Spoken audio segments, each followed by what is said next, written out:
तुम हमसे बात करते हो? जाओ इस मुल्तान के जेल खाने से पूछो, रमजान के महीने में इस हाफिज़े कुरान को, कि जब शेरे पंजाब इस सूबे का हुक्मरान था, मुझे रमजान के महीने में कैद किया गया, मैंने रोजा रखा हुआ था, और मुल्तान के लोगों, मेरी जिंदगी का वो रोजा, मुझे यकीन है कि मेरा रब अगर कबूल कर ले तो वही मेरी निजात के लिए काफी होगा।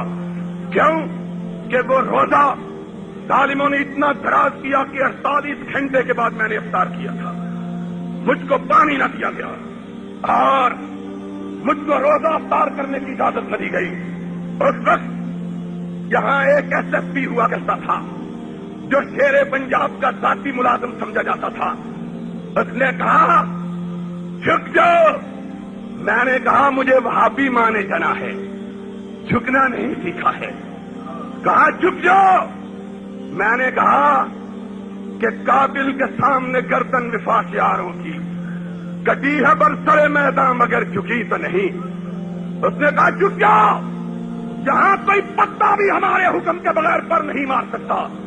मैंने कहा तुम्हारी बदनसीबी है, तुम उस आदमी से बात कर रहे हो जो रब के सिवा मौत व हयात का मालिक किसी को समझता ही नहीं है। तुम कौन हो? तुम वो हो कि जिन्होंने नाम मोहम्मद को भेजा है।